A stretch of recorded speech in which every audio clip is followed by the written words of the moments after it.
ശ്രീ അരുൺകുമാർ, ഇപ്പോൾ മന്ത്രി M B Rajesh പറഞ്ഞത്, അതായത് ഇപ്പോൾ വിവാദമായിരിക്കുന്ന പരസ്യം 2 പത്രങ്ങളിൽ മാത്രമേ കൊടുത്തിട്ടുള്ളൂ എന്ന് പറഞ്ഞ് തെറ്റിദ്ധരിപ്പിക്കുന്നത് ആരാണ് എന്നാണ്. ഞങ്ങളൊക്കെ എത്ര നോക്കിയിട്ടും വേറെ പത്രങ്ങളിലൊന്നും ഈ പരസ്യം കണ്ടില്ല. വേറെ ഏതൊക്കെ പത്രങ്ങളിൽ ഈ പരസ്യം വന്നിട്ടുണ്ട്? എല്ലാരും പറയും പോലെ വായ കൊണ്ട് പറഞ്ഞാൽ മതി. പ്രധാനമായും 4 പത്രങ്ങളിലാണ് ഈ പരസ്യം വന്നത്. മാതൃഭൂമി ദിനപത്രത്തിൽ, ഹിന്ദു ദിനപത്രത്തിൽ, അതുപോലെ തന്നെ സുപ്രഭാതം പത്രത്തിൽ, സിറാജ് പത്രത്തിൽ. ശ്രീ അരുൺകുമാർ, ഈ പരസ്യം വന്നിരിക്കുന്നു. അതിന്റെ ഉള്ളടക്കത്തിൽ ചിലപ്പോൾ മാറ്റം വന്നിട്ടുണ്ടാകാം.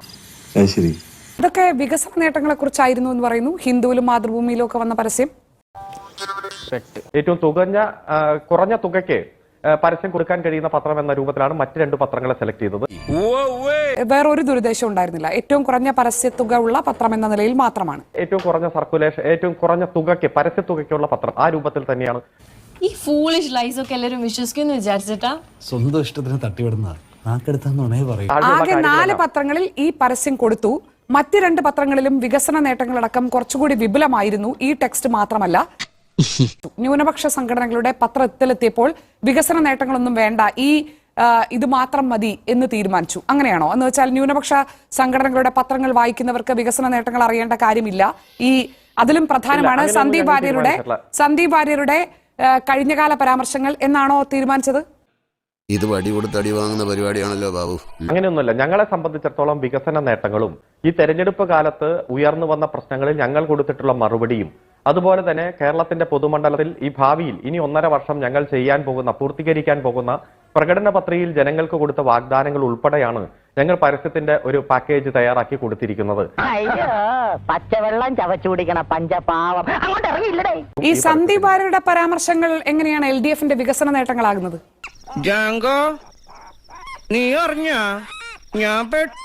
ഞാൻ പറഞ്ഞല്ലോ, ഒന്ന് ഞങ്ങളുടെ വികസന നേട്ടത്തിൽ തന്നെയാണ് ഞങ്ങൾ ഊന്നുന്നത്. ഇവിടെ ശരിക്കും കോൺഗ്രസിലേക്ക് വന്ന BJPയുടെ നേതാവ് RSSനെതിരെ ഒരു വാക്ക് പോലും പറയാതെ RSS ആയിക്കൊണ്ട് തന്നെ കോൺഗ്രസിൽ എത്തിച്ചേർന്നിരിക്കുന്ന ഒരു നേതാവാണ്. നിരവധി RSSനെ തള്ളി പറയുന്നതിന് മുൻപ് തന്നെ, RSSനെ തള്ളി പറയാതെ തന്നെ നിങ്ങൾക്കും അദ്ദേഹം സ്വീകാര്യനായിരുന്നല്ലോ. നിങ്ങൾ ഇരു കൈ നീട്ടി നിൽക്കുകയുമായിരുന്നല്ലോ. അതവിടെ നിൽക്കട്ടെ. നേരത്തെ സന്ദീപ് വാര്യർ പറയുന്നുണ്ടായിരുന്നു കശ്മീരികളെ കൂട്ടക്കൊല നടത്തണം എന്നുള്ള പോസ്റ്റ് അദ്ദേഹത്തിൻ്റെതല്ല, അത് വ്യാജമാണ് എന്ന്. ഇത് സന്ദീപ് വാര്യരുടെ ഫേസ്ബുക്കിൽ നിന്ന് എടുത്തതാണോ LDF? അല്ല. അപ്പൊ ഒരു പോസ്റ്റ് അദ്ദേഹത്തിന്റെ, അല്ലെങ്കിൽ ബാക്കി 5 പോസ്റ്റും അദ്ദേഹത്തിന്റെ ആണോന്ന് അദ്ദേഹം സമ്മതിച്ചല്ലോ. അതല്ല, ഞാൻ ഉദ്ദേശിച്ച അതൊന്നുമല്ല ശ്രീ അരുൺകുമാർ. പ്രശ്നം, ഇങ്ങനെ ഒരു പോസ്റ്റ് ഇപ്പോഴാണോ LDFന്റെ ശ്രദ്ധയിൽപ്പെട്ടത്, അതോ അന്ന് വർഷങ്ങൾക്ക് മുൻപേ LDF ഇത് കണ്ടിരുന്നോ? ഈ കശ്മീരികളെ കൂട്ടക്കൊല നടത്തണം എന്ന് പറയുന്ന വർഗീയ വിദ്വേഷമുള്ള വിഷനാവ് അന്ന് LDF കണ്ടിരുന്നോ? ഇതെല്ലാം പൊതുമണ്ഡലത്തിൽ ഞങ്ങൾ ഇത് പുറത്തു വന്നപ്പോൾ തന്നെ പ്രചരിപ്പിച്ചതാണ്. നിങ്ങൾ ജനങ്ങളുടെ മുന്നിൽ അവതരിപ്പിച്ച പോരല്ലോ. ഈ പോസ്റ്റ് ഇടുമ്പോൾ നിങ്ങളാണ് കേരളം ഭരിക്കുന്നത്, അല്ലെ? ആഭ്യന്തര വകുപ്പും ഭരിക്കുന്നത് നിങ്ങളാണ്. നിങ്ങൾ എന്തായാലും LDFന്റെ വികസന നേട്ടങ്ങളുടെ കൂട്ടത്തിലാണ് സന്ദീപ് വാര്യരുടെ കഴിഞ്ഞകാല വിഷമ വമിപ്പിക്കുന്ന പ്രസ്താവനകൾ എന്ന തലക്കെട്ടിൽ ഇതൊക്കെ ഉൾപ്പെടുത്തിയത്. നിനക്കതൊക്കെ എങ്ങനെയാ സാധിക്കുന്നത്? എന്നിട്ട് ഈ കശ്മീരികളെ കൂട്ടക്കൊല നടത്തണം എന്നുള്ള കടുത്ത വർഗീയ വിദ്വേഷം പ്രചരിപ്പിക്കുന്ന പോസ്റ്റിനെതിരെ അന്നത്തെ LDF സർക്കാർ എന്ത് നടപടിയെടുത്തു? അടുത്ത കാലത്ത് ടയർ കഴുത്തിലിട്ട് കത്തിച്ചാൽ തീരാവുന്ന പ്രശ്നമേ ഉള്ളൂ കാശ്മീരിലെ പ്രശ്നം എന്നതടക്കമുള്ള നിരവധി പ്രസ്താവനകൾ. അതെ, അതൊക്കെ ഭയങ്കര ഗുരുതരമായ വർഗീയ വിദ്വേഷമാണല്ലോ. നടപടിയെടുക്കാവുന്നത് അല്ലെ ശ്രീ അരുൺകുമാർ? എന്താണ് LDF നടപടിയെടുക്കാത്തത്? LDF സർക്കാർ എന്തുകൊണ്ടാണ് നടപടിയെടുക്കാത്തത്? ഇത്രയും വിദ്വേഷ പ്രചാരണം നടത്തുമ്പോൾ ആ പോസ്റ്റുകളൊക്കെ നിങ്ങൾ കണ്ട്, എന്നിട്ടത് അയാൾ പാർട്ടി മാറുമ്പോൾ പത്രത്തിൽ പരസ്യം കൊടുക്കാൻ വെച്ചിരിക്കുകയായിരുന്നോ? അല്ല, ഇദ്ദേഹം ഇങ്ങനെ നിരവധി പ്രസ്താവനകൾ നടത്തിയ ആ ഘട്ടത്തിലൊന്നും ആർക്കും പരാതിയില്ല. പക്ഷെ ഞങ്ങൾ അത് ഉയർത്തിക്കാണിച്ചിട്ടുണ്ട്. ഇപ്പോൾ ഈ തെരഞ്ഞെടുപ്പുമായി ബന്ധപ്പെട്ടുകൊണ്ട് വന്ന അദ്ദേഹം പറഞ്ഞ അദ്ദേഹത്തിന്റെ 5 ഞാൻ പറയട്ടെ, താൻ എന്ത് സംസാരിക്കാനാണ്? വർഗീയ വിദ്വേഷം പ്രചരിപ്പിച്ചാൽ പരാതി ആർക്കും ഉണ്ടാകണമെന്നില്ല. ഇതിനാദ്യം താങ്കൾ മറുപടി നൽകണം. ഇത്രയും കടുത്ത വിദ്വേഷ പ്രചാരണം നടത്തിയ സന്ദീപ് വാര്യർക്കെതിരെ എന്തുകൊണ്ടാണ് അദ്ദേഹം കോൺഗ്രസിലേക്ക് പോകുന്നത് വരെ നിങ്ങൾ ഒരു പ്രതിഷേധമോ നിയമ നടപടിയോ സ്വീകരിക്കാതിരുന്നത്? എന്തുകൊണ്ടാണ്?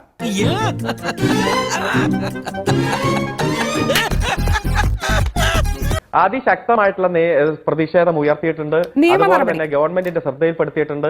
പരാതി പല ഘട്ടത്തിലും പരാതി കൊടുക്കുന്ന സന്ദീപ് അല്ല ഞാൻ പറയാം സന്ദീപ് വാര്യർ സർക്കാർ ശ്രദ്ധിക്കാത്തത് കൊണ്ടാണ് ഇപ്പോൾ പഴയ പോസ്റ്റ് എടുത്ത് പത്രപരസ്യം കൊടുത്തത്. മഹാത്മാഗാന്ധിയെ ചെറുതായിട്ട് വെടിവെച്ചു എന്ന് പറഞ്ഞത് ഇതൊക്കെ നമ്മൾ കേട്ടതാണല്ലോ. മനോരമയ്ക്ക് ഇപ്പൊ പരാതി, തെരഞ്ഞെടുപ്പിന്റെ തലേ ദിവസം ഇത്തരത്തിലുള്ള അദ്ദേഹത്തിന്റെ പോസ്റ്റ് കോട്ട് ചെയ്തുകൊണ്ട് ഒരു വാർത്ത, ഒരു പരസ്യം BJP RSS നേതാക്കൾ വിദ്വേഷ പരാമർശങ്ങൾ നടത്തുമ്പോൾ ഇത് ഇത്രയും വിദ്വേഷ പരാമർശമുണ്ടെന്ന് ഇവിടുത്തെ മാധ്യമങ്ങൾ മുഴുവൻ റിപ്പോർട്ട് ചെയ്താണ്. അന്ന് നിങ്ങളുടെ സർക്കാരും ശ്രദ്ധിച്ചില്ല, ആഭ്യന്തര വകുപ്പും ശ്രദ്ധിച്ചില്ല, നടപടിയും എടുത്തിട്ടില്ല. എന്നിട്ട് ഇപ്പോൾ തെരഞ്ഞെടുപ്പിന്റെ തലേന്ന് ഇതാ നിങ്ങളുടെ വികസന നേട്ടത്തിന്റെ കൂട്ടത്തിൽ ഇതാ ഇങ്ങനെ പ്രസ്താവന നടത്താനൊക്കെ ഞങ്ങളൊരു സൗകര്യം ഉണ്ടാക്കി കൊടുത്തിരുന്നു എന്നാണോ നിങ്ങൾ അവകാശപ്പെടുന്നത്?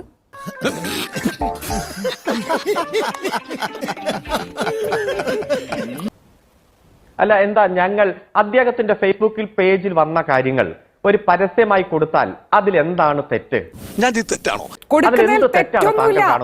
നിങ്ങളാണ് കഴിഞ്ഞ 8 കൊല്ലമായി കേരളം ഭരിക്കുന്നതെങ്കിൽ നടപടിയെടുക്കാതിരുന്നാണ് തെറ്റ്. ഇത്രയും കടുത്ത വിദ്വേഷ പ്രചാരണം നടത്തിയിട്ട് എന്തുകൊണ്ട് നിങ്ങൾ നടപടിയെടുത്തില്ല?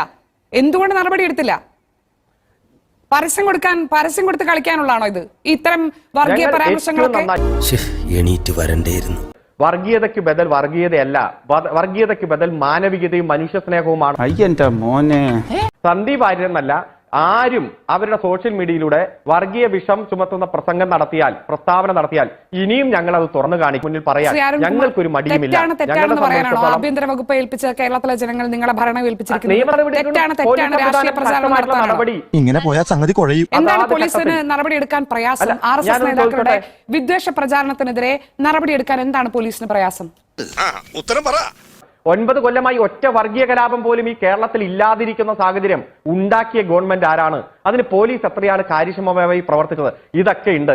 മോനെ ദാമു, നിന്റെ വെടി ഞാൻ കുറെ കേട്ടതല്ലേടാ. കൃത്യമായി അദ്ദേഹം പറഞ്ഞ കാര്യങ്ങൾ മാത്രം ഒരു പരസ്യത്തിന്റെ ഭാഗമായി വന്നാൽ അത് വലിയ തെറ്റ്. പറയുന്നതിൽ തെറ്റില്ല. താങ്കൾ പറഞ്ഞതുപോലെ കേരളത്തിലെ ജനങ്ങൾക്ക് മനസ്സിലാകുമെന്നും നടപടിയെടുക്കാതെ ഞങ്ങൾ ഇത് കാത്തിരിക്കുകയായിരുന്നു രാഷ്ട്രീയ പ്രചാരണം നടത്താൻ എന്ന് പറഞ്ഞാൽ അയ്യോ നിങ്ങൾ എത്ര മഹത്തായ കാര്യമാണ് ചെയ്തതെന്ന് നിങ്ങളുടെ മുന്നിൽ നമസ്കരിക്കാൻ മാത്രം മണ്ടന്മാരല്ല കേരളത്തിലെ ജനങ്ങളെന്നും ഓർമ്മിപ്പിച്ചു എന്ന് മാത്രം ശ്രീ അരുൺകുമാർ. താങ്കൾ തന്നെ പറയുന്നു കഴിഞ്ഞ 9 വർഷമായി കേരളത്തിൽ ഒരു വർഗീയ പ്രശ്നം ഉണ്ടായിട്ടില്ല, ഒരു വർഗീയ ധ്രുവീകരണം ഉണ്ടാകാതെ കാത്തു സൂക്ഷിച്ച പിണറായി സർക്കാരാണ് ഇത് എന്ന്. ഞാനൊന്നും പറഞ്ഞിട്ടില്ല. മുതലാളി ഒരു പ്രാവശ്യം പറഞ്ഞിട്ടുണ്ട് ബോട്ടിൽ വെച്ച്. മുതലാളി മറന്നുപോയതാ. പക്ഷെ അപ്പോൾ നിങ്ങൾക്ക് തോന്നുമ്പോൾ മാത്രമാണോ ഒരു പരാമർശം വർഗീയ വിദ്വേഷമാകുന്നതും സമൂഹത്തിൽ ഭിന്നിപ്പുണ്ടാക്കുന്നതും വിഷനാവാകുന്നതും CPM-ന് ആവശ്യമുള്ളപ്പോൾ മാത്രമാണോ? ഇത്രയും കാലം CPM എന്തുകൊണ്ടാണ് സന്ദീപ് വാര്യരെ ഇത്രയും ഗുരുതരമായ പ്രസ്താവനകളൊക്കെ നടത്തിയിട്ടും സംരക്ഷിച്ചു പോന്നത്? ഒരിക്കലും ഞങ്ങൾ സംരക്ഷിച്ചിട്ടില്ല. ഭൂരിപക്ഷ വർഗീയതയും ന്യൂനപക്ഷ വർഗീയതയും ഈ സമൂഹത്തിൽ സൃഷ്ടിക്കുന്ന ആഘാതം, വിള്ളലുകൾ, അവരുടെ വാക്കും വാചകവും കോട്ട് ചെയ്തുകൊണ്ട് തന്നെ ഞങ്ങൾ നല്ല ഇടപെടൽ നടത്തിയിട്ടുണ്ട്. ഈ സമൂഹത്തിൽ ഒരു വിള്ളൽ ഉണ്ടാവാതെ നോക്കേണ്ടത് ഞങ്ങളുടെ കടമയാണ്. ആ കടമ ഞങ്ങൾ നിർവഹിക്കും. ശ്രീ ലിജു, അങ്ങനെ സതുദ്ദേശത്തോടു കൂടി CPM കൊടുത്തൊരു പരസ്യത്തെ എന്തൊക്കെയാണെന്ന് പ്രതിപക്ഷം പറഞ്ഞത്? ഈ പരസ്യത്തിൽ UDF കാണുന്ന പ്രശ്നം എന്താണ്? പിന്നെ ശ്രീ OK വാസുവിന്റെ മലബാർ ദേവസ്വം ബോർഡ് പ്രസിഡന്റ് ആയിരിക്കുന്ന CPM ആക്കി OK വാസു ഇവരെ സംബന്ധിച്ച് കുപ്രസിദ്ധനായ RSS നേതാവായിരുന്നു. അദ്ദേഹം നിരവധി ക്രിമിനൽ കേസുകൾ പ്രതിയായിരുന്നു. 307, 307, എനിക്കൊന്ന് 302 ഉണ്ടോ എന്ന് എനിക്കറിയില്ല. ഒരു കാലഘട്ടത്തിൽ CPM-ന്റെ കണ്ണൂർ ജില്ലയിലെ രക്തസാക്ഷികളെ മുഴുവൻ അല്ലെങ്കിൽ അവരുടെയൊക്കെ ചോരയ്ക്ക് കാരണക്കാരനാണെന്ന് ഇവർ വിധിച്ചിരുന്ന OK വാസുവിനെയാണ്. ഇന്നത്തെ ആ പരസ്യത്തിൽ അതും കൂടി ഉൾപ്പെടുത്താമായിരുന്നു. കാരണം പാർട്ടി മാറി വരുന്ന രാഷ്ട്രീയ നേതാക്കന്മാരുടെ ഭൂതകാലവും അവരുടെ പത്രപ്രസ്താവനകളും അവരുടെ ചെയ്തികളും ഒരുപോലെ CPM പ്രദർശിപ്പിക്കാമായിരുന്നു. സുധീഷ് എന്ന് പറഞ്ഞിരിക്കുന്ന സുധീഷ് മിന്നി RSSന്റെ പ്രചാരകനായിരുന്നു. ഒരു ഭാഗത്ത് സന്ദീപ് വാര്യരുടെ, ഇപ്പൊ കോൺഗ്രസിലുള്ള സന്ദീപ് വാര്യരുടെ പ്രസ്താവനകൾ ഇതാണ്. ഞങ്ങളുടെ കൂട്ടത്തിലുള്ള OK വാസുവിന്റെയും സുധീഷ് മിന്നിയുടെയും ഒക്കെ തന്നെയുള്ള പ്രവർത്തനങ്ങൾ ഇങ്ങനെയായിരുന്നു. ഒരു ബാലൻസ്ഡ് ആയ പ്രവർത്തനമാവുമായിരുന്നു. കേരളത്തിൽ ഏറ്റവും ആദ്യം സ്വാഗതം ചെയ്തത് CPM ആണ്. CPM-ന്റെ കേന്ദ്ര കമ്മിറ്റി അംഗം AK ബാലൻ ക്രിസ്റ്റൽ ക്ലിയർ ആയ ചെറുപ്പക്കാരനാണെന്നാണ്. MP രാജേഷ് പത്രസമ്മേളനം നടത്തി പറഞ്ഞത് നമുക്ക് വ്യക്തികളെ വെറുക്കാൻ സാധിക്കുമോ? അത് നിലപാടുകൾ മാറി, ഞങ്ങൾക്ക് ആ വ്യക്തിയോട് യാതൊരു പ്രശ്നവുമില്ല, നിലപാടുകൾ മാറട്ടെ എന്ന് പറഞ്ഞു. അപ്പോ CPM ചെന്നില്ല എന്നതിന്റെ പേര് കൊണ്ട് മാത്രം അയാൾ കാളിയനായി, അയാൾ വിഷപ്പാമ്പായി. നിങ്ങൾ സന്ദീപ് വാര്യനെ ഇത്തരത്തിൽ ആക്ഷേപിക്കുമ്പോൾ അതേ തൂക്കത്തിൽ വരുന്ന ആളുകളല്ലേ OK വാസുവും സുധീഷും ഒക്കെ തന്നെ? നിങ്ങൾ എന്തുകൊണ്ട് അവരുടെ പരസ്യവും പത്രത്തിൽ കൊടുക്കുന്നില്ല? എന്താ ഉറക്കം വരുന്നു. തെരഞ്ഞെടുപ്പിന്റെ തൊട്ട് തലേ ദിവസം ഇവർ ക്രിസ്റ്റൽ ക്ലിയർ എന്ന് പറഞ്ഞ ഒരാൾ, ഇവർ നിലപാടുകൾ മാറ്റിയാൽ കൊള്ളാവുന്ന ചെറുപ്പക്കാരെന്ന് വിശേഷിപ്പിക്കപ്പെടുന്ന ഒരാൾ ഇന്ത്യയിലെ ഏറ്റവും വലിയ മതേതര ജനാധിപത്യ പ്രസ്ഥാനമായ ഇന്ത്യൻ നാഷണൽ കോൺഗ്രസിലേക്ക് വരുമ്പോൾ അയാൾ പെട്ടെന്ന് കാളിയനും വിഷപ്പാമ്പുമാവുന്നത് എങ്ങനെ? ജനങ്ങൾ അത്രമാത്രം വിഡ്ഢികളാണോ?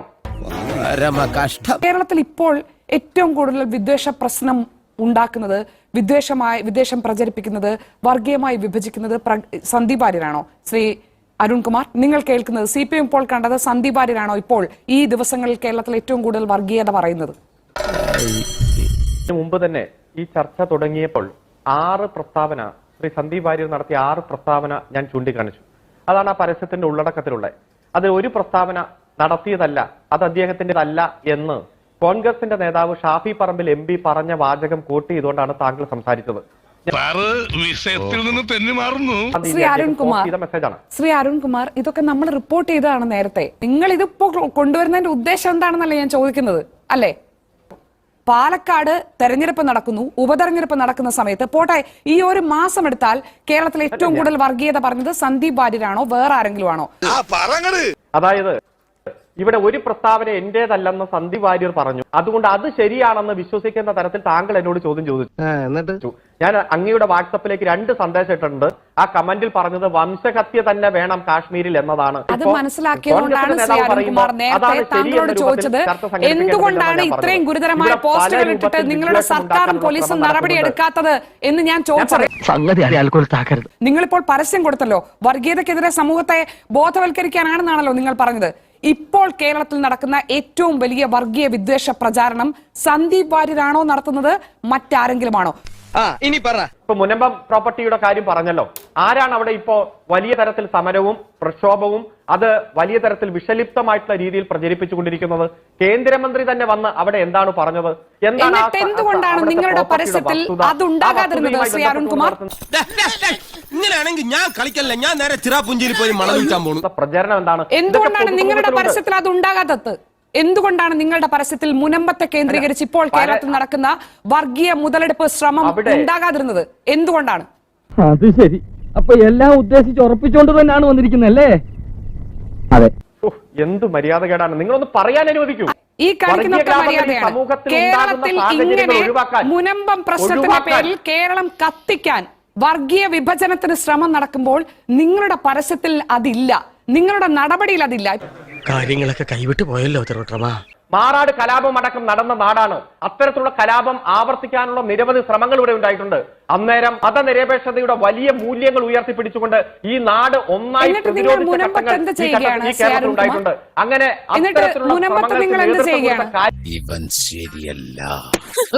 മടിയില്ല. മുനമ്പത്ത് എന്ത് വിഷയമാണ്